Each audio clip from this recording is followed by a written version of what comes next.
Então, vamos lá. 3, 2, 1.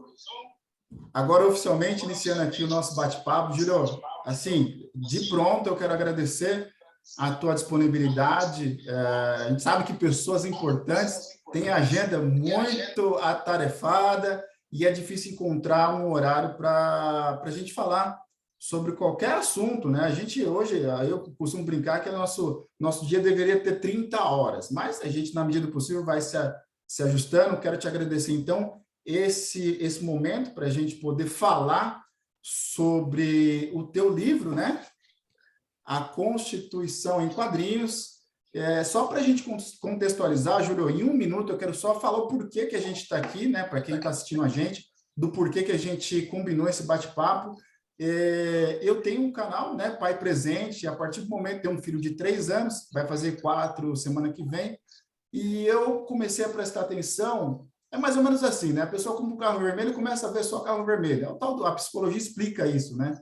A mulher grávida passa a ver a mulher grávida e eu comecei a ver os pais e eu falei, bom, eu acho que dá para eu dar uma pequena contribuição no que tange aos desafios da paternidade no século XXI. Então, eu acabei criando o canal e semanalmente eu tento postar conteúdos falando sobre dicas, falando sobre, de forma geral, assuntos inerentes à paternidade. Quando eu encontrei a tua obra, o teu livro, eu falei, poxa, faz total sentido a gente falar sobre a Constituição de forma lúdica, né? Quero dar os parabéns pela publicação do livro, foi fantástica a ideia, sacada muito genial, o objetivo de trazer algo que é tão, aspas, né, complexo para o universo das crianças. Então, desde já fica aqui meu agradecimento. Eu quero, por favor, que você se apresente. O formato que a gente faz aqui dos bate-papos é bem descontraído, é um bate-papo mesmo, né? E a ideia é poder contribuir para aquelas pessoas que eventualmente quer aprender um pouquinho mais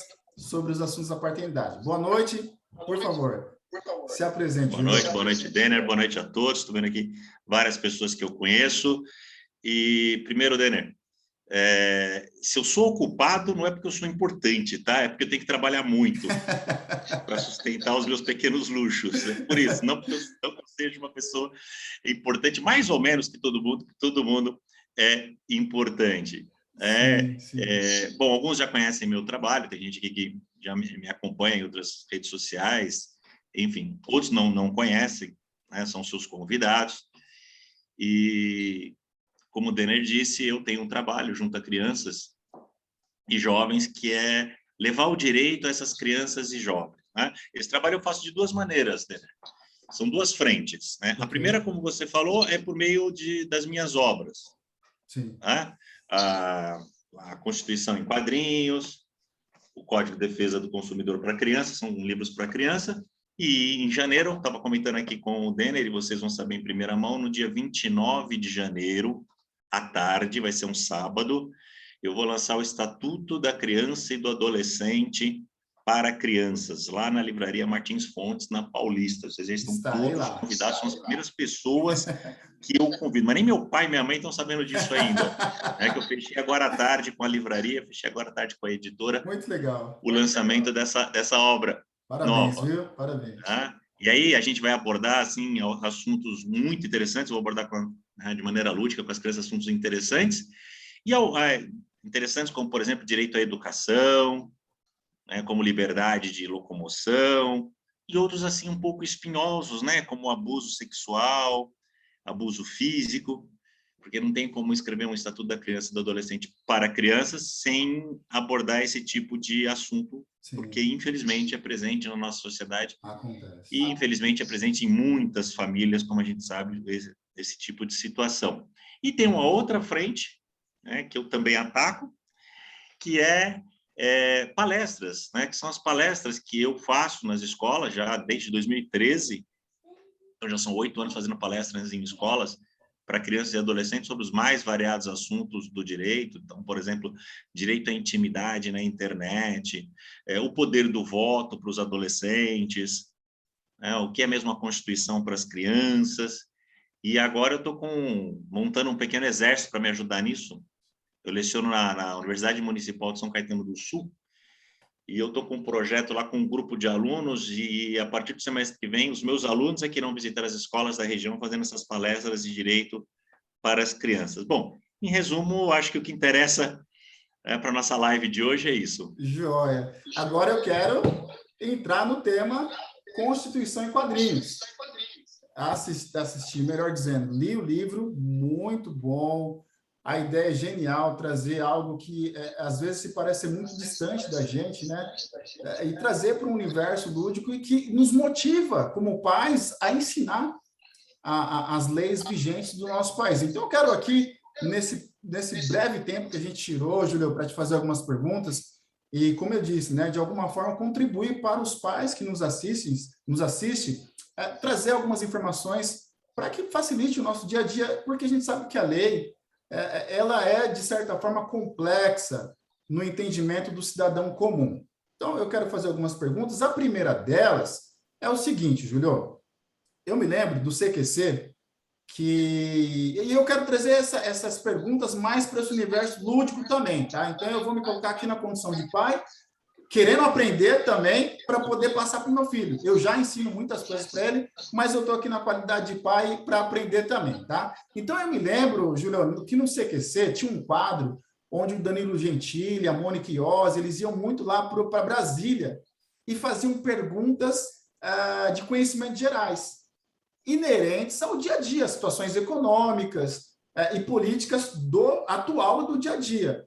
E muitos, para não falar todos, mas a maioria dos políticos, eles se embaraçavam e desconheciam assuntos que era da pauta deles ali do dia a dia, né? A pergunta que eu quero te fazer, Julia, é a seguinte: se os próprios políticos, eu estou falando com base nos vídeos que está gravado lá, eu assisti o programa, eles não tinham conhecimento de muitos assuntos, né? Então, a pergunta é, se os políticos que estão lá, que em tese deveriam ser pessoas informadas, estar atentas aos problemas inerentes ao que acontece no dia a dia, no cidadão brasileiro, se eles não sabem, como é que eles vão passar esse conhecimento para o cidadão? O que fazer nesse interim, nesse meio de campo, para não depender só dessas pessoas, para não depender só do governo, né? Porque, em tese, serão pessoas para nos auxiliar, para nos representar, mas eles não sabem. O que a gente faz para poder capacitar e ensinar os nossos filhos as leis vigentes do nosso país? Bom, Ner, vamos lá, vamos por parte, que a pergunta é extensa aí, né? Joia. Isso que você falou, de políticos que não conhecem a lei, isso eu já vivi pessoalmente, tá? Eu já fui... eu já trabalhei na Câmara Municipal de Guarulhos, já trabalhei na Câmara Municipal de Embu das Artes, já atuei na área de direito eleitoral, e é muito comum mesmo, porque, infelizmente, não existe uma prova para ser político. Infelizmente, não existe uma prova. Para você trabalhar numa Câmara de Vereadores, numa Assembleia Legislativa, no Congresso Nacional, para você trabalhar, você tem que fazer o concurso. Sim. Agora, para ser político, você só tem que prometer coisa que você não vai poder cumprir. Sim. Infelizmente, é isso. Tá? E aí eu também acho que os políticos não sabem as leis, alguns não sabem, óbvio que outros sabem, também já me deparei com políticos muito, muito bem São profissionais, informados, né? obviamente, é óbvio que sim, mas eu acho que o direito, você falou a coisa do dia a dia, né? Das questões que no CQC eles faziam perguntas sobre o dia a dia. Denner, não tem nada que seja mais o nosso dia a dia do que o direito. O direito é o dia a dia de qualquer pessoa. Por exemplo, o Denner acorda de manhã. Uma das primeiras coisas que o Denner faz, não sei se é a primeira, mas uma das primeiras que ele faz é acender a lâmpada. Sim. Denner, quando você acende a lâmpada, você estabelece uma relação de direito do consumidor. Está sendo regido por normas, você tem obrigações e você tem direitos dessa relação. O Denner pega o carro dele, aquele carro importado bonito que ele tem, ou ele vai de ônibus, vai de transporte público, daí outra relação de consumo. Você começa a trabalhar na sua casa hoje, né? O home office está tão difundido, é uma relação trabalhista, você e a empresa, você e o cliente. O direito está na nossa vida a todo minuto, a todo momento. Olha, por exemplo, agora nesse momento nós estamos usando energia elétrica, estamos usando internet. É direito, são regras que regem essa relação. Nós temos aqui a questão do direito à intimidade, do direito autoral, né? Vocês não sabem, mas antes de começar a live, o Denner perguntou para mim, posso gravar? Foi? Isso é direito, Daniel. Então, está no nosso dia a dia. É injustificável que as pessoas não conheçam o direito. E mais injustificável ainda é que as pessoas tenham medo de conhecer o direito. Né? E digo assim, direito é chato. Bom, gente, se direito fosse chato, sua vida seria uma droga. A vida de todo mundo seria uma droga. Porque a gente já começa na infância, né? O pequeno Denner que você tem aí em casa, você, né? Tava aí com você ao lado antes da gente entrar Sim. aqui. O pequeno Denner já está aprendendo direito. Ele sabe que, por exemplo, ele não pode isso, ele não pode aquilo. Afinal de contas, uma das primeiras palavras que qualquer criança aprende, qual que é? Não. Duas, né? Não e meu. É o Sim, não sim, e o meu, que são verdade. regras, né? É direito. É o meu Sim, direito de propriedade sim, e o não, aquela obrigação de não fazer. Aí mais um pouquinho ele vai crescendo, aí ele começa a aprender as obrigações de fazer. Então ele fala assim, ó, você tem que guardar a sua roupinha ali, você tem que recolher os seus brinquedos. Né? Então é injustificável essa questão de que o direito é difícil, o direito é chato, porque na verdade o direito está no nosso dia a dia. Como ensinar isso para uma criança de maneira que uma criança possa aprender? Né? Eu sou professor, dei aula há muitos anos em curso preparatório para concurso, não vou nem falar quantos anos, porque afinal de contas, tem 3 maneiras de uma pessoa se manter jovem, né, Denner? Alimentação saudável, sim. exercício físico e mentir na idade. Você precisa juntar os 3 para poder se manter jovem. Mas, olha, Sim, eu dei sim. aula em curso para concurso por mais de 15 anos, eu diria, quase Olha 20 só. anos. Joia. E aula para quem não era formado em concurso. E dou palestra para as crianças. Amanhã mesmo eu tenho palestra de manhã agendado para crianças de 10 e 11 anos. E aí, como ensinar cada um desses grupos? De maneira que eles possam entender. Primeira coisa, Denner, quando você vai ensinar alguém, você está falando em comunicação. Se você está falando em comunicação, só existe comunicação quando as duas partes se entendem. Se as duas partes não se entenderam, né? Se o emissor da mensagem não foi entendido pelo receptor da mensagem, não houve comunicação. Então, como ensinar as crianças? De maneira simples, objetiva, né? Principalmente sem menosprezar a capacidade e a inteligência da criança, que isso é uma coisa muito comum nos adultos. A gente acha, criança não vai querer aprender isso, Uhum, criança não vai se sim. interessar, criança não vai entender, quando na verdade criança tem uma curiosidade natural para aprender, é natural da criança, né? Elas entram na qualidade do porquê, porquê, porquê, porquê. A criança, qual é a criança que não surpreende seus pais? Né? E quais são os pais que não acham a criança muito inteligente? Desculpa aí se tem algum pai, alguma mãe me ouvindo, mas seu filho provavelmente não é super inteligente. Ele só é normal de inteligência. Você que subestimava a inteligência dele, Uhum, você que subestimava a capacidade de aprender dele. Então, primeiro, você tem que ter uma linguagem simples, objetiva, porque a criança não gosta de enrolação, a criança é muito objetiva, ela tem um raciocínio muito reto. Você tem que usar de ferramentas, por exemplo, como as ilustrações, que é exatamente isso, por isso que os meus livros são ilustrados, porque isso desperta a atenção da sim. criança. E como qualquer pessoa que aprende, isso tem que parecer útil para a criança, isso tem que parecer presente para a criança. Então, você tem que trazer os exemplos para o dia a dia da criança, para aquilo que ela vai vivenciar na escola, para aquilo que ela vai vivenciar na família, por exemplo. Então, se você pegar o meu Código de Defesa do Consumidor, é todo feito de pequenas histórias. Então, é a criança que vai comprar um presente, é o presente que quebra, né? Pediu pela internet uma coisa e veio outra.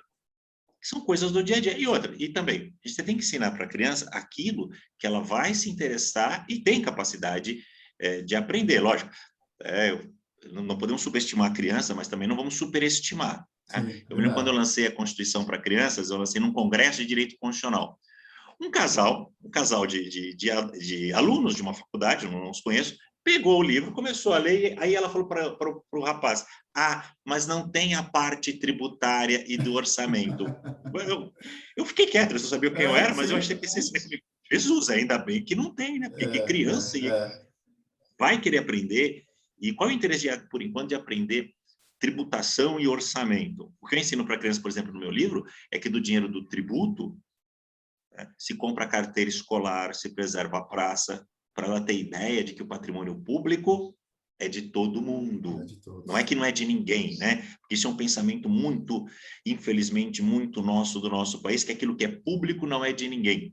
Enquanto em muitos países chamados países desenvolvidos, e onde a educação é desenvolvida, não estou falando de países economicamente desenvolvidos, não, estou falando de países em que a educação é desenvolvida, a ideia de que o público é nosso, e não de que o público não é de ninguém. Então é assim, resumindo, linguagem objetiva, usar de recursos lúdicos, por exemplo, como ilustrações, jogos, brincadeiras, e colocar isso para a criança como algo do dia a dia dela, e ela vai se interessar.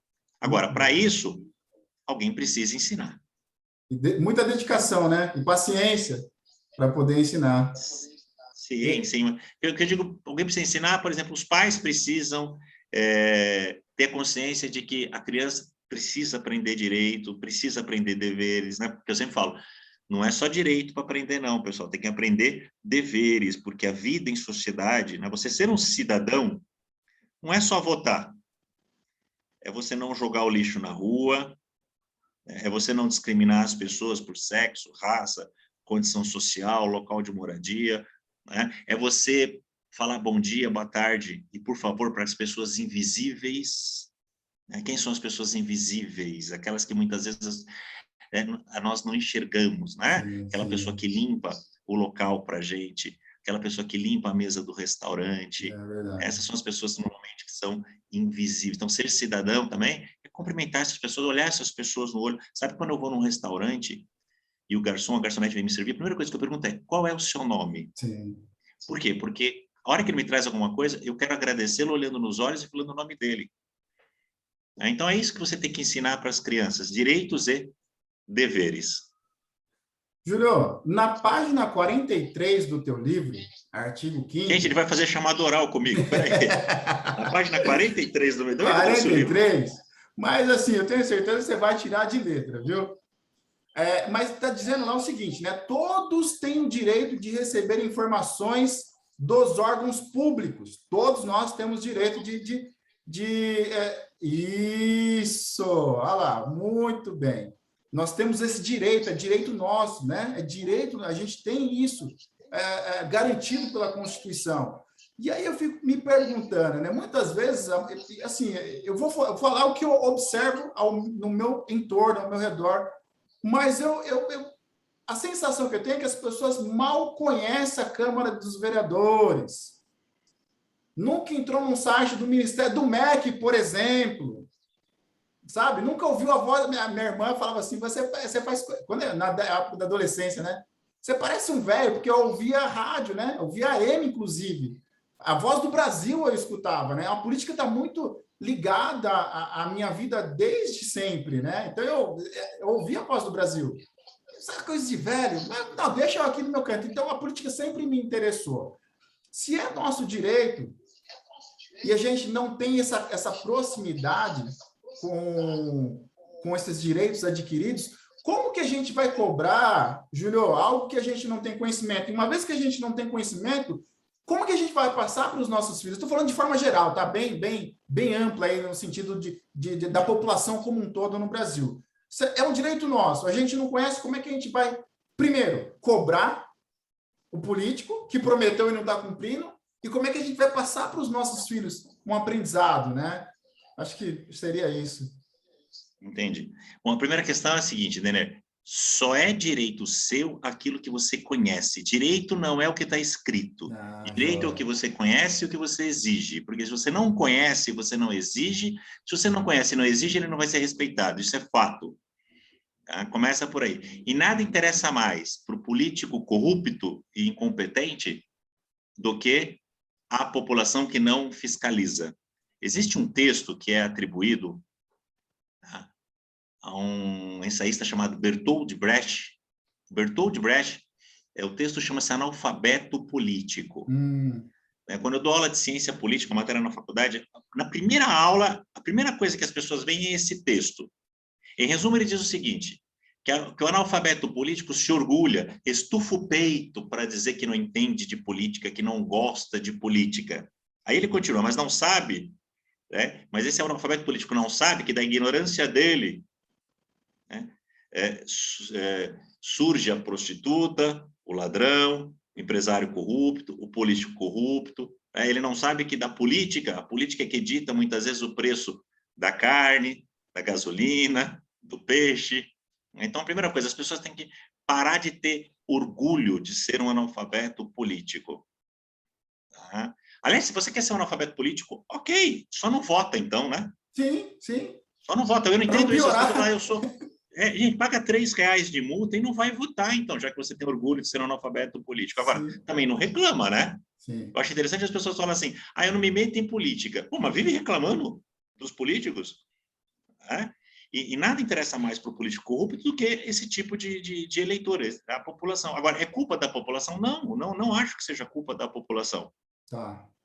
O sistema é feito para que as pessoas não se interessem por política. Sim, A sim. engrenagem é montada para isso, para que as pessoas não se interessem por política. Vou te dar um exemplo. Eu fui trabalhar uma vez numa Câmara de Vereadores, vou dizer até o nome, já faz tempo. Fui trabalhar na Certo. Câmara de Vereadores de Embu das Artes. Ok. Fui ser advogado da Câmara de Vereadores de Embu das Artes. Um presidente, que eu não vou falar o nome, mas era uma pessoa corretíssima e digna. A primeira coisa que ele fez, as sessões eram à tarde. Por que as sessões da Câmara de Vereadores eram à tarde? Você sabe, Denner? Não sei.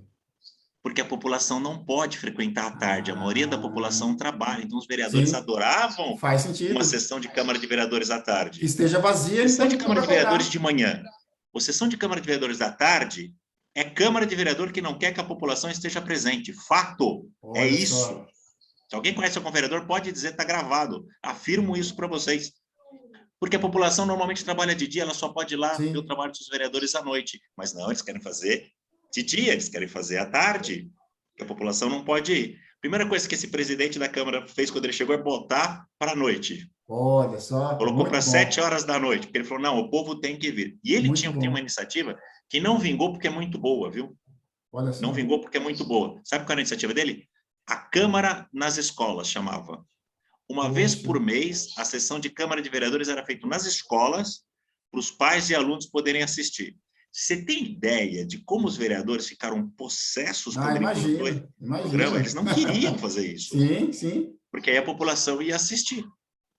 Lembrando que eles Né? estão lá para servir a gente, né? Para nos representar, né? Não é o contrário, né? Sim, eu sempre falo para os alunos, quando você está na frente de um funcionário público e você pensa, sou eu que pago o seu salário, esse é o pensamento mais correto do mundo. Sim, sim. Isso não te dá o direito de ser mal educado com o servidor público, tá? Mas te dá o direito de fiscalizar. E falta muito isso, falta muito a fiscalização da população sobre os políticos. Até porque se você perguntar em quem a pessoa votou para deputado, para vereador, às vezes ela não sabe. Uhum. E mesmo que eu não tenha votado naquele político, eu tenho o direito de fiscalizar. Tá? Infelizmente, você fala assim, eu dou aula na faculdade de Direito, boa parte dos meus alunos de Direito nunca foram numa sessão de Câmara de Vereadores. Eu levo, todo semestre eu levo os meus Sim, alunos importante. na sessão de Câmara de Vereadores, eu levo no Tribunal de Contas do Estado de São Paulo, todo semestre também, né? Que são órgãos públicos e as sessões são públicas, qualquer um pode assistir. Sim. Né? O Tribunal de Contas de São Paulo, por exemplo, do Estado de São Paulo, tem uma coisa que as pessoas não sabem: existe um aplicativo para você fazer denúncia sobre gastos e maus gastos municipais, fraude em licitação, fraude em concurso. Mas quem divulga isso? Ninguém divulga isso. Por quê? Porque não interessa para Não o político interessa. divulgar isso. E Sim. te digo mais, não interessa para a maioria dos políticos, porque alguns me apoiaram, me apoiam nesse trabalho, mas não interessa para a maioria dos políticos que as pessoas conheçam os seus direitos. Tá? Eles querem a população com medo de procurar os seus direitos, porque as pessoas têm isso, né? As pessoas têm medo, elas têm vergonha, Denner. Não sei se você já prestou atenção nisso, as pessoas têm vergonha. Né? Você é ludibriado no estabelecimento comercial, você é passado para trás, você tem medo de ir lá, Sim, você sim, tem de vergonha de ir reclamar, lá de se expor. pleitear Isso, os isso. seus direitos. Eu estava dando uma entrevista uma vez para uma jornalista chamada Silvia Vinhas, e ela me perguntou sobre os 10% do garçom. E eu disse para ela, Uhum. não é obrigatório os 10% do garçom, Silvia. E eu falei para ela, inclusive, já aconteceu de eu não pagar. Já aconteceu de Sim, eu não pagar. O garçom falou, senhor, está faltando dinheiro. Eu falei, não está faltando. Ele falou, o senhor esqueceu os 10%. Eu falei, não esqueci não. O seu serviço foi muito ruim, sim. então não vou pagar os A gente 10%. paga sem ficar Né? satisfeito com o E eu atendimento, falo né? isso muito à vontade, porque eu não nasci Claro. advogado, eu não nasci professor universitário. Já trabalhei em restaurante, já limpei banheiro de restaurante, já entreguei pizza. Tá? Então, já fui esse setor invisível. Então, Sim. fala isso muito à vontade. Se você é um mau funcionário, eu não paguei os 10%. Aí sabe o que ela me disse? Mas, Júlio, você não ficou com vergonha? É Eu falei, não. direito. É direito Ele é que nosso. tinha que ficar com Sim. vergonha de me atender Sim. mal e ainda me cobrar os 10%. Sim, sim. Isso é uma inversão de valores. Sim, sim. Né? Porque as pessoas têm medo. E aí eu penso que se você ensinar uma criança a pleitear os seus direitos, quando ela crescer, ela vai ser um adulto que não vai ter medo nem de pleitear os seus direitos, nem de aprender os seus direitos, né? E também vai respeitar os direitos dos outros, porque todo direito, essa é quase uma lei da física, né? A lei da física não fala lá que para toda ação existe uma reação Sim, contrária de sim, mesma sim, intensidade, sim. alguma coisa assim, né? Nunca fui muito bom de Aham. física, por isso que eu fui para o direito. Direito é assim, para todo direito existe um dever, Sim. porque se o Denner tem um direito, automaticamente eu tenho o dever de respeitar esse direito. Se o Hidalgo tem esse direito, automaticamente, né, a Fátima Carvalho, que está nos assistindo, de Minas Gerais, direto da cidade de Tocos do Mogi, Eita. também tem, né, se a Fátima tem um direito, eu tenho o dever de respeitar Sim, esse direito e claro, assim por claro. diante. O que você falou é Né? uma verdade, viu, Júlio? E acontece dentro aqui da minha casa. A minha esposa, porque assim, a gente sabe, dependendo do lugar que a gente vai, a gente não tem um tratamento adequado, problema no processo de compra, de troca, e eu não tenho nenhuma ressalva em pleitear aquilo que é por direito meu, como Então, consumidor. A minha só esposa, te interrompendo, ela fala que você é barraqueiro, é isso? ela não chega a falar de sua barraqueira, ela vai falar assim, mas precisa, você não fica com ela, já você não fica com vergonha? Não, mas eu não estou fazendo nada demais, eu não tô agredindo, eu não estou denegrindo a imagem do outro, eu só estou fazendo exercer aquilo que é por direito meu, ponto. E Sim, ela perfeito. É fica isso meio que todo mundo deveria retraída, fazer. sabe? Aqui, você falou de São Caetano, é minha cidade natal, né? Eu nasci lá, morei 30 e tantos anos em São Caetano. E lá tem um Atende Fácil. E dentro do Atende Fácil tem a unidade do Pequenas Causas. Teve uma época teve um ano que eu fiz umas 4 ou 5 vezes lá, por conta de mau atendimento das empresas. Então eu chegava lá e já falava oi para todo mundo que eles já me conheciam.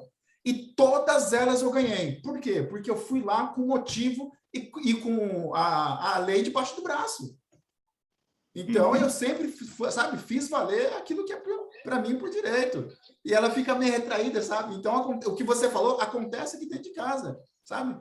Mas, enfim, eu sabendo disso... Isso só vai mudar quando a população se interessar em aprender os seus direitos. Sim, sim. Quando sim. finalmente o poder público, né, passar a dar importância, porque você sabe que a nossa lei de diretrizes e bases diz que faz parte da educação a cidadania.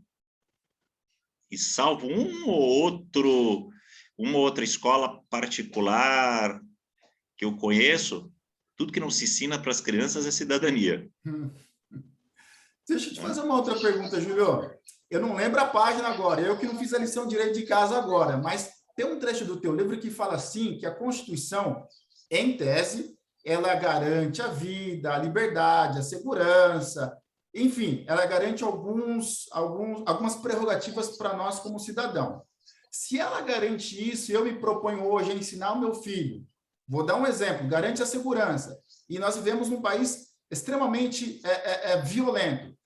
Como é que lá na frente, meu filho, eu vou agora, de pequeno, eu vou falar, ó, Constituição, Denner, garante isso, isso e isso. Ele vai crescer. E ele vai falar, não, pai, isso não funciona. Como é que eu vou fazer ele manter a admiração pela lei? Como é que eu vou fazer ele acreditar na lei se lá na frente ele vai ver que é totalmente oposto àquilo que foi ensinado na infância? Porque é um paradoxo, né? Eu tô fazendo uma projeção futura. Falar, filho, a lei, a Constituição é isso. Vai chegar um momento que ele vai falar, não, não é assim. Como fazer? Não sei se já chegou nesse nível já dos filhos, né? Ou enfim, ou de pegar alunos que você receber esse questionamento. Mas o que fazer nessa situação quando a lei ela cai em descrédito frente ao cidadão? Bom, primeiro é o seguinte, né? Você disse assim para mim, vou fazer uma pergunta para você. Você já usou a lei em seu favor? Isso funcionou? Eu já. Você acabou de falar. Você Sim. põe a lei embaixo do braço e vai lá reclamar. Aí ela funciona? Sim. Então, eu vou juntar isso com aquilo que eu te digo. Direito não é o que está na lei. Direito é aquilo que você Conhece. Se Joia. você ensinar ao seu filho os seus direitos, na verdade, ele vai ver que o direito funciona. Tá bom. Só que ele vai aprender também que o direito funciona, na maior parte das vezes, quando ele é exigido, conhecido e exigido. Aí sim, a gente sabe que o direito funciona, né? Por exemplo, direito do consumidor, que é uma coisa presente, né, para muita gente, né? As pessoas Todos ficam deveriam felizes, ler, por né? exemplo, por exemplo, vem lá uma cobrança indevida na sua conta de energia elétrica, né? Ou na sua conta de telefonia, vem uma cobrança indevida, você pagou, só depois que você viu, ou muitas vezes você até tentou reclamar antes, mas a fatura vencia, você foi lá e pagou. A maioria das pessoas fica muito feliz e satisfeita quando a empresa estorna o valor. Então, a empresa cobrou lá 150 a mais na conta de telefonia, você pagou, depois você foi reclamar, 1 mês, 2 meses, 3 meses depois, você conseguiu o estorno. Nossa, as pessoas ficam radiantes com isso, né? Elas ficam radiantes de terem sido feitas de tolas, né? Para não dizer de trouxa. Sim. Mas como elas foram feitas de trouxa? Elas receberam o dinheiro de volta. Receberam, mas o Código de Defesa do Consumidor garante essa devolução em dobro. Mas nenhum estabelecimento vai falar assim, olha, eu cobrei indevidamente, nossa, eu vou te devolver em dobro, querido. Não, fica tranquila, querida, você vai receber em dobro. Ninguém faz isso. Ninguém faz. Eu já recebi vários, já recebi passagem aérea em dobro, já recebi estadia de hotel em dobro, já recebi mensalidade de TV a cabo em dobro, porque paguei tudo isso, ainda fui cobrado indevidamente, paguei. Sim. Agora, em todas eu tive que pleitear? Em todas eu tive que pleitear. Então, a lei funciona na medida em que você cobra. E aí, quanto mais pessoas cobrando, mais isso vai funcionar, não tenha dúvida. Então, se um dia se o filho chegar para você e dizer, mas a lei não funciona, você vai ter que dizer o que para ele? Vamos fazer funcionar, vamos cobrar. Se é uma questão de consumidor, vamos lá no site do Reclame Aqui, vamos no Procon, vamos lá na empresa reclamar. Né? Se há, por exemplo, um abuso contra uma criança, vamos no Ministério Público denunciar, vamos lá ligar no Disque 100. Enfim, vamos buscar os nossos direitos. Ninguém dá nada de mão beijada nessa vida, né? Os americanos, né, os americanos que dizem que não existe almoço grátis. Grátis não existe nada, filho, não existe almoço grátis. Direito também grátis não vem, viu? Nós temos que pleitear os nossos direitos. Mas se cada vez você criar na população a ideia de pleitear os direitos, isso vai ficar mais presente, isso vai funcionar melhor? Isso vai funcionar melhor. Sabe, os americanos têm um ditado que eu gosto muito. Lei é lei. Law is law. Eles são tremendamente cumpridores da lei. Sim, sim. Se existe lei, eles cumprem, inclusive em relação ao consumidor. Só que o nosso Código de Defesa, a nossa legislação consumerista de consumidor é muito melhor que a legislação estadunidense, não tenha dúvida. Posso falar isso, já morei 1 ano e meio lá. É muito melhor a nossa legislação do que a legislação deles. Só que lá funciona por quê? Porque as pessoas cobram. Cobram e cumprem, né? Enfim. E aí, como as pessoas cobram, de outro lado, o fornecedor cumpre, porque ele tem medo de ser cobrado. Sim. Eu me lembro que eu estava dirigindo lá e eu fui fazer que nem aqui, né? No cruzamento, né? Só diminuir e depois continuar. Ele falou, meu amigo falou, não faça isso, não. Pelo amor de Deus. É para parar, é para parar. Pare. Está escrito pare, você para. Isso, então é assim que funciona. Por quê? Porque a lei diz pare, a lei não diz para ir mais devagar. É isso que o policial vai dizer. Não tem jeitinho, tá escrito né? Pare, não está escrito para ir mais devagar? Não, está escrito pare. Eu estava eu morava lá, um primo foi me visitar, e aí ele falou assim, nossa, como eles são educados no trânsito. Eu falei, não, eles não são educados no trânsito. Eu falei, quer ver uma coisinha? Eu falei, quer ver uma coisinha? Abri o semáforo, eu não saí. Mas buzinaram, xingaram. Sim. Eu falei para ele, eles são cumpridores da lei. Exato. Se é proibido fazer a conversão, eles não vão fazer a conversão. Se é proibido andar com a seta queimada, eles não vão andar com a seta queimada. Até porque o Estado exige o cumprimento. Então, é bem diferente. Então, se você colocar isso aqui, você não vai precisar falar para o seu filho, ou não vai ouvir do seu filho que a lei não é cumprida. E, de qualquer forma, a gente tem que ensinar o quê para as crianças? Faça a sua parte. Sim. Infelizmente, vai acontecer do seu filho ver as pessoas jogando lixo no chão? Vai. E aí você vai ter que explicar para ele, você é diferente. Não é certo jogar o lixo. Se a pessoa joga, isso é ela. Você é diferente. Você não vai jogar o lixo porque a rua é de todo mundo. Se todo mundo jogar o lixo, isso aqui vai virar um chiqueiro. Agora, se a pessoa joga, isso é um problema dela. Ela que tem que se resolver. Não é isso que você faz com o pequeno Denner? Sim, e eu te perguntei justamente porque aconteceu uma situação semelhante a essa, né? Eu lembro que ele estava com 2 anos e meio, mais ou menos, e eu fui ensinar para ele a questão do semáforo, né? O de carro e o de pedestre. Então, nós paramos de frente para o de pedestre num cruzamento.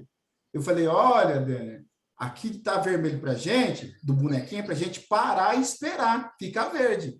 Acabei de falar, passou uma mulher do meu lado e atravessou o vermelho. Aí eu falei para ele que o farol vermelho dos carros é para o carro ficar parado. Passa uma moto no farol vermelho. E ele ficava olhando para mim e não entendia nada. Eu falei, poxa, o que eu vou explicar para ele, sabe?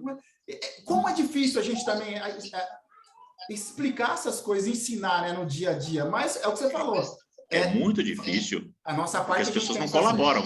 Sim, não, o lixo mesmo, a gente vê, parece que é cultural, porque às vezes eu vejo carro, não é financeiro, é cultural, porque eu já vi carrão bonitão, o cara jogando lata de cerveja no chão, bituca de cigarro, etc e tal. Mas, enfim, é difícil. É tão cultural, Délio, que há muitos anos, eu era vendedor e eu estava com um amigo no Rio de Janeiro, no Shopping Barra. Nós tínhamos que fazer lá, visitar uns clientes do Rio de Janeiro, no Shopping Barra, isso mais há muitos anos, mais de 20 anos. Sim. E na nossa frente, uma senhora desceu do carro, foi até o lixinho, desceu do carro, foi até o lixinho que tinha na saída do shopping, de estacionamento, jogou o lixo e voltou para o carro.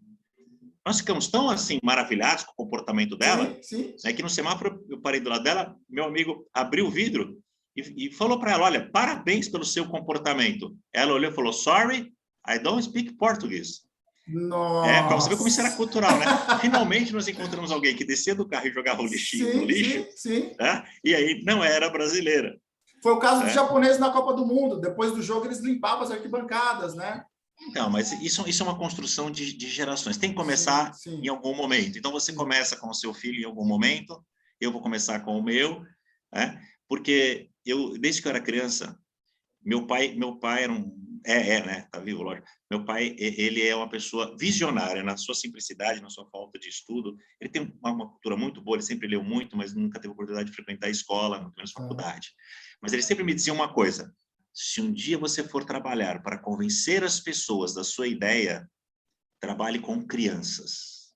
Ele falou, primeiro, que é muito mais fácil você convencer uma criança do que convencer um velho. E segundo, a criança vai render frutos por uma vida toda. Ela vai espalhar o seu pensamento por uma vida toda. Então, assim, é lógico que nós temos que educar o adulto, mas eu acho muito mais funcional, fácil e rentável, do ponto de vista dos resultados, você educar a criança. Até porque a criança é um elemento multiplicador, né? Ela dá bronca nos pais. Sim. Mas eu aprendi que não pode fazer isso. Corrige. Ela corrige. E nós adultos não corrigimos os adultos. Nós temos medo e vergonha de corrigirmos os adultos. Até essa questão de corrigir, Júlio, uma situação que eu preciso agora também compartilhar contigo, né? Que é a seguinte: aqui perto da onde a gente mora, tem um parque novo, foi recém-inaugurado. Então, eu levo meu filho para poder jogar o futebol e brincar lá no escorregador, no balanço, etc. e tal. A gente tem uma população de cachorros de 54 milhões no Brasil. É mais do que a frota de carro. Então, o que está acontecendo? As pessoas, elas deixam os cachorros soltos. Cachorros grandes, pequenos, enfim. E eles vão urinando e defecando por todo o parque. Por curioso, eu fui ver quais são as doenças oriundas de fezes e urina de cachorro. E vi que tem, por exemplo, leptospirose. Se eu andasse com um rato lá, todo mundo ia falar que eu era porco. Né? Olha o cara dando com rato aqui no parque. Mas a urina do cachorro ela é transmissível quanto à leptospirose. É uma série de doenças. Então, quando eu vejo as pessoas, eu vou lá e falo, olha, por favor, né, não deixa solta aqui no espaço das crianças, nas pedrinhas, que inclusive tem crianças de 6, 7, 8 meses, que senta aqui, que está na idade de levar a mão na boca, né, de levar a mão na boca, e você pode causar uma doença para uma criança aqui. Onde já se viu? Eu pego. Eu falei, não, a questão não é de pegar. A questão é que se ele fizer sujeira aqui, vai ficar dejeto e a criança vai pôr na boca. Então, elas não aceitam correção, se sentem no direito de fazer o que acha que tem que fazer. Inclusive, tem um rapaz que falou assim, eu conheço a lei. Eu falei, você conhece, então você sabe que além da lei tem um bom senso também. O cachorro, e ele tinha acabado de deixar de fazer o cocô bem onde a criança estava sentada, sabe? Então, assim, eu ensinei o meu filho, aproveitei isso para ensinar ele, né? Que porco não é o cachorro, é o dono. Tentei advertir, né? De uma forma educada, sabe? Doce com as pessoas, sem ser agressivo, sem ser rude nas palavras, mas as pessoas não aceitaram. Fui para a Câmara dos Vereadores, sabe, como cidadão, falei, me coloquei à disposição, porque eu me aprofundei para entender a lei e para entender as doenças oriundas de fezes e urinas de cachorro. Enfim, apresentei, não está indo, sabe, converso, eu estou tentando de todas as formas, o negócio não está andando, não anda, e eu percebo que cada vez está mais aumentando a população, se tornou um point, essa é a palavra, de pet, e as crianças que deveriam brincar naquele espaço, os pais estão tirando as crianças, inclusive o meu eu já estou levando cada vez menos. O que a gente pode fazer nessa situação, Júlio? Primeiro, para envolver aquilo que a gente falou, né? De saber dos seus direitos, que você acabou de falar, da gente ficar meio sistemático de falar para um adulto, mas é uma situação que, assim, eu tento ajudar os outros pais, as outras crianças, no meio tem um poder público, o executivo, melhor dizendo, né? Que não está andando. Se ele estivesse no meio, estava bom. Então, aí eu vou lá no zoonose empurra, sabe? Fica aquele jogo de empurra. E o negócio está assim, ó. Tá do jeito que você imagina aí, né? Tá assim, tá... Mas isso é uma questão de prefeitura mesmo, não tem como. Sim. Né? Não adianta você chamar a polícia, por exemplo. Isso é uma questão de prefeitura. E é uma questão de educação, na verdade. Né? Voltamos lá naquela primeira parte, né? O que motivou a nossa live. Tudo é uma questão de educação, né? Ado, cada um no seu quadrado, os bichinhos no seu quadrado, as crianças no seu quadrado, né? Mas isso, né, é o que você falou, não é poder aquisitivo, tá? Uhum. Isso não é poder aquisitivo, não, porque tem shopping em São Paulo, por exemplo, né? Que permite cachorro. Bacana, sem nenhum problema. Sim. Agora, eu sei de casos de gente que o cachorro defecou e não recolheu, deixou ali no meio do corredor do shopping. Eu conheço casos assim. E é um shopping de alto poder aquisitivo, poder aquisitivo bom. O São Caetano como serviço. Isso tem a ver com educação. Educação, então, e o que você falou é verdade. Não é uma questão só de estar ou não estar na lei. É uma questão de bom senso. Até porque eu tinha um professor na faculdade, eu fiz faculdade na época que a Constituição estava sendo criada. E eu tinha um professor na faculdade que ele disse uma coisa uma vez que naquele momento eu não entendi.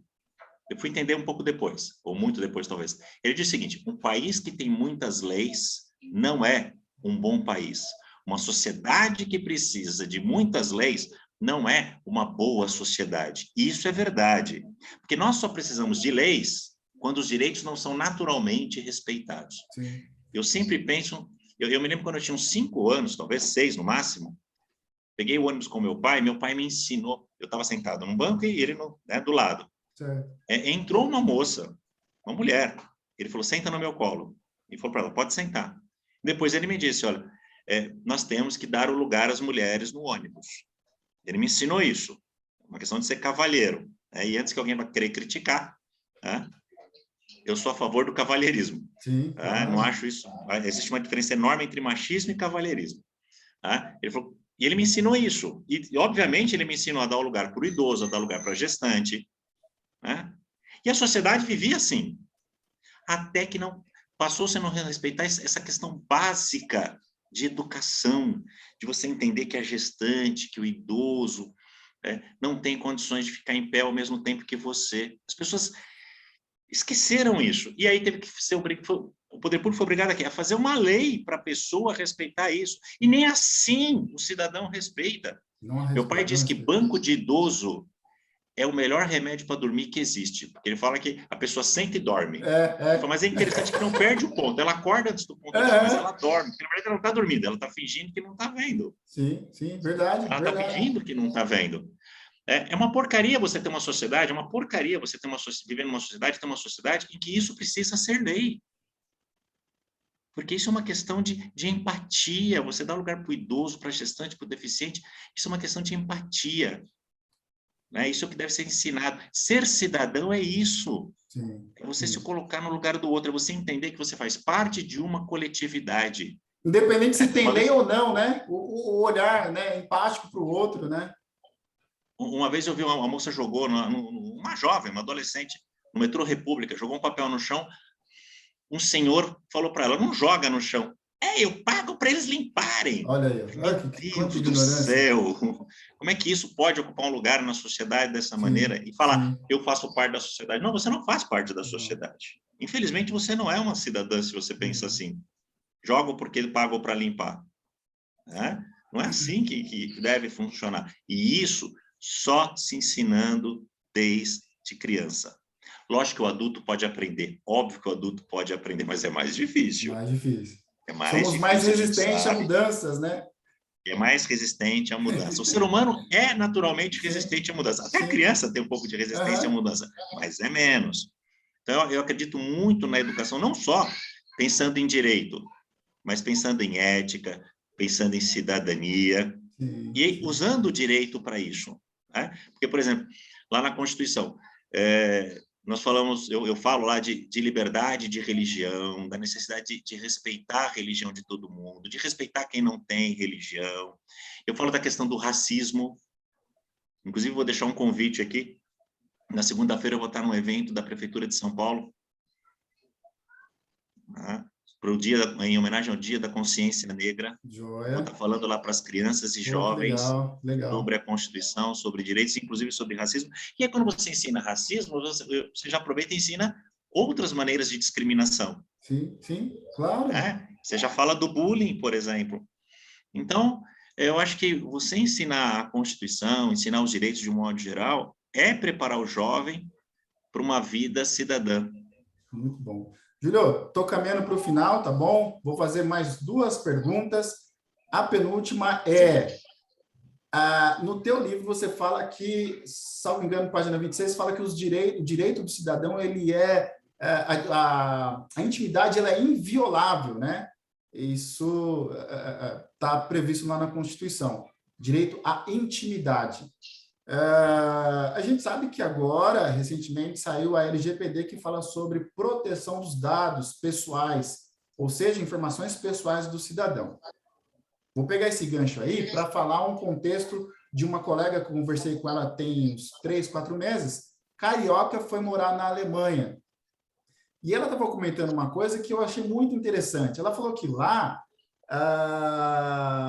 você não pode tirar foto em lugar, dependendo do local, locais públicos, por conta de repente, pegar uma imagem de uma outra pessoa que vai sair de fundo. Então, ele tem preocupação, porque a imagem é um dado, né? A imagem da pessoa é um dado. Então, eles têm essa preocupação. E outro ponto que eu achei interessante é que existe ordens expressas do Estado quanto a criança não utilizar dispositivos móveis. Tem alguma coisa sendo discutida aqui no Brasil com relação... E eu vou te falar por quê. Porque eu vejo, eu presencio isso muito, né? Aquele monte de criança, aí o pai, a mãe vai tirar foto e já tira de todas as crianças, né? E, ao meu ver, olha, posso tirar, né? Eu acho que você deveria pedir autorização, né? Antes de tirar essa foto de todas as crianças. Então, tem alguma coisa sendo discutida nesse sentido com relação à proteção da imagem, dos dados da pessoa? E vocês, alguma discussão também sobre proibição ou redução da utilização de dispositivo móvel, celular e tablet para criança aqui no Brasil? Bom, discussão tem muita, tá? Eu, por exemplo, tomo esse cuidado. Quando eu faço palestra para as crianças, eu sempre fotografo de trás. Em nenhuma fotografia que eu posto vai aparecer o rosto da criança. Ou eu borro, ou eu fotografo a criança de costa. E eu de frente. Eu sempre tomo esse cuidado. Enfim. Mas discussão tem muito, né? Porque o que acontece é que nós estamos numa situação nova, né? Nós estamos vivenciando situações novas. Primeiro, nenhum direito é absoluto, tá? O direito à intimidade não é absoluto, o direito à vida não é absoluto, o direito à liberdade não é absoluto, nenhum direito é absoluto, tá? Isso não existe direito absoluto. Tá? Então, tem que ter uma proteção e um limite até para essa proteção. Então, mas é uma coisa nova. Essa questão da internet é uma situação muito nova e, infelizmente, no nosso país, a legislação não consegue acompanhar a sociedade. Algumas vezes ela até vai um pouco além, mas são raras as vezes. Boa parte das vezes ela não consegue acompanhar as mudanças da sociedade, porque quem faz a legislação muitas vezes não faz parte dessa sociedade. Né? Muitas vezes vive numa sociedade paralela, Distante da nossa, né? Um mundo em que você tem seguranças, Uhum. escolas particulares, que você se trata no Einstein, né? Que você tem um exército de advogados para defender os seus direitos. Né? Então, como é que uma pessoa que vive nesse mundo paralelo vai conseguir entender quem vive de salário mínimo, quem tem que pegar 3 ônibus para trabalhar, quem não tem direito a contratar um advogado se a sua imagem for exposta, por exemplo, na internet? Então, muita discussão existe, mas tem muita resistência porque tem muitos interesses, né? Inclusive interesses econômicos nisso, na exploração da imagem, e tem a sua dificuldade, por exemplo, no estádio de futebol. Como é que a emissora vai mostrar as pessoas no estádio de futebol? Mas tem que ter um limite, lógico, não pode mostrar, por exemplo, de maneira a ridicularizar a pessoa. O que hoje se coloca é isso. Quando você vai no local público, você está abrindo mão de parte da sua intimidade. Se eu vou num jogo de futebol, eu sei que eu posso ser filmado, porque lá vai ser transmitido o jogo. Agora, eu não posso ser apresentado de maneira a me ridicularizar, por exemplo. Entendo. Então, outros direitos é que vão limitar essa situação. Tá? Júlio, última pergunta. Lei da palmada. Eu tive interesse em ler para poder entender, porque antes de eu ter filho, eu sempre escutava. Agora não pode mais bater no filho. Onde já se viu uma coisa dessa? Não, então tem os que são pró e os que são contra. Eu falei, deixa eu ler para entender. Li, mas eu vi muita subjetividade na lei. Primeiro porque não existe a palavra palmada na lei, eu não vi. Isso que eu ia falar, não tem a palavra palmada, não tá? tem. É o apelido da lei. E aí ela fala mas é um apelido, lei da palmada é apelido. Lei no Brasil não tem nome, só tem número. Então, e aí o que eu vi lá? Que você não pode expor a criança à situação degradante, não pode castigar, são situações que levam ao extremo a criança. E eu fiquei com essa dúvida, eu falei, poxa, eu sempre ouvi dizendo que não podia mais bater no filho, né? Bater no sentido da palmada, disciplinar, e agora eu não estou vendo isso aqui. Então, lei da palmada, Júlio, pode dar umas palmadinhas para disciplinar? Como é que funciona isso aí? Lembrei do Papa. Lembrei do Papa, que esses dias deu uma palmadinha, um tempo atrás, deu uma palmadinha na mão de uma senhora. Eu vi. Uma palmadinha na mão de uma senhora. Não, é lógico, a gente, quando fala de qualquer legislação, a gente tem que entender o espírito da criação da norma, né? O que levou à criação dessa norma. Né? E tem também a questão do direito. O direito não caminha sozinho, tá? A gente do direito não consegue entender de tudo. E o legislador também não consegue entender de tudo.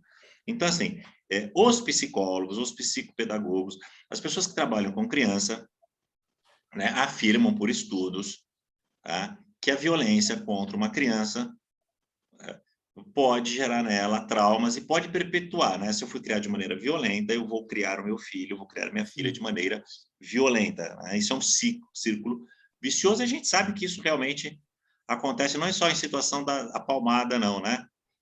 Em outras situações também, porque a criança não faz o que você fala, faz o que você faz. É isso que acontece, não faz o que você manda, ela faz o que você faz. Você é o exemplo, né? Eu me lembro, um dia eu estava sentado na frente do estabelecimento comercial fechado, meu filho com 2 anos veio e se sentou exatamente igual a mim, exatamente na mesma posição. Isso não é uma coisa genética, ele não aprendeu, não está no DNA dele isso. Ele viu e aprendeu. Tá? Então, a ideia, o espírito da lei é evitar essa criação, vamos dizer assim, violenta. Né? Aquela do apanhado do rabo de tatu, aquela surra, aquela chinelada. É lógico que nenhum pai, nenhuma mãe vai sofrer um processo criminal, porque deu um tapa na mão da criança. Não estou dizendo que deva fazer isso. Não estou dizendo que deva fazer isso. Tá? Mas estou dizendo que a lei não é o espírito da lei atingir essa situação. O espírito da lei é evitar que a criança seja humilhada. Não é só apanhar, né? Sim. Não é só apanhar, porque eu morava num condomínio em que a mãe ficava o dia todo, toda tarde, ela ficava gritando que o filho era um burro, que o filho era um asno. Até coloquei isso no Estatuto de Defesa do Consumidor. Tem essa história e eu lembrei desse fato que realmente, né? A violência não necessariamente precisa ser física, né? A violência pode ser uma violência psicológica também. Tá? Então, é óbvio que a lei não é para essa situação, que a gente fala a lei da palmada, não é para essa situação de, eu fui dar um tapinha na mão. Falei, não mexe aí. Não é isso que a criança vai assim, não mexe aí, né? Eu, por exemplo, tenho um sobrinho que adora mexer na cristaleira aqui em casa. Ele tem uma verdadeira atração por essa cristaleira. Se eu um dia der um tapinha na mão dele e de repente isso, imagina que eu estou numa live e eu dou um tapinha na mão dele. Vão me criticar, mas eu não vou estar sujeito à lei da pomada, porque não é essa a ideia. Agora, acertar uma porrada de maneira a machucar a criança, né? Aí, obviamente, isso vai estar protegido, né, pela lei. Mas, gente, não estou dizendo que tem que bater, nem dar tapinha, tá? Só estou explicando a questão jurídica do alcance da norma, viu? Pelo amor de Deus. Tá? Júlio, para encerrar, uma mensagem sua para os pais que estão nos assistindo agora, a importância de ensinar os nossos filhos a Constituição brasileira. E desde já, mais uma vez, muito obrigado, viu, pela tua participação. Bom, são várias importâncias, não tem uma só, mas se eu puder resumir, se você ensinar os seus direitos ao seu filho, usar a Constituição para ensinar os seus direitos, usar o Código de Defesa do Consumidor, enfim, ele vai crescer um cidadão mais responsável em relação às outras pessoas. Não estou nem falando só dele, de conhecer os seus direitos, exigir os seus direitos, mas ele vai crescer mais responsável, mais cidadão em relação às outras pessoas. Ele vai ser aquele adulto que vai ter empatia com as pessoas, com as outras situações, né? Porque ele vai aprender não só direito, ele vai aprender ética, ele vai aprender que ele faz parte de uma sociedade, que ele integra uma sociedade, e ele tem não só direitos, ele tem responsabilidades em relação a esta sociedade, né? Ele vai aprender que direito não é uma coisa a ser rejeitada, e sim uma coisa, é um instrumento, é uma ferramenta. Então, acho que ele só tem a ganhar com isso. Eu não estou dizendo para você formar um mini advogado, não é um exército de mini advogados, nada disso. Eu estou falando para você ajudar a formar um exército de mini cidadãos. É isso, na verdade, que eu quero. Não quero formar ninguém em direito. Não quero aumentar a concorrência, né, Júlio, que está assistindo? Silvio, que está assistindo. Não quero aumentar a concorrência. Eu quero formar cidadãos, porque eu estou cansado. Porque desde criança eu ouço, esse é um país do futuro, esse é o país do futuro. E esse futuro nunca chega. Nunca chega. O que eu quero é que esse futuro chegue. Se não na minha gestão, na gestão dos meus filhos ou dos meus netos, pelo menos. Essa é a mensagem que eu deixo para vocês, gente. E agradeço aqui a oportunidade de estar com vocês. Isso vai ficar gravado, quem quiser assistir vai ficar depois, gravado, vai ficar gravado. Vou disponibilizar também o arquivo para você, tá bom, Júlio? Me disponibiliza o link que eu vou passar para algumas pessoas que tem alunos que estão fazendo prova hoje e não puderam estar aqui. Muito bom, muito bom. Tá? Muito obrigado. Muito obrigado você. E sucesso no lançamento do teu próximo livro, viu? Faço votos que faça tanto sucesso quanto esse Constituição em Quadrinhos. Obrigado, vou mandar o convite. Obrigado, gente, viu? Tchau, tchau. Até mais, muito obrigado pela audiência.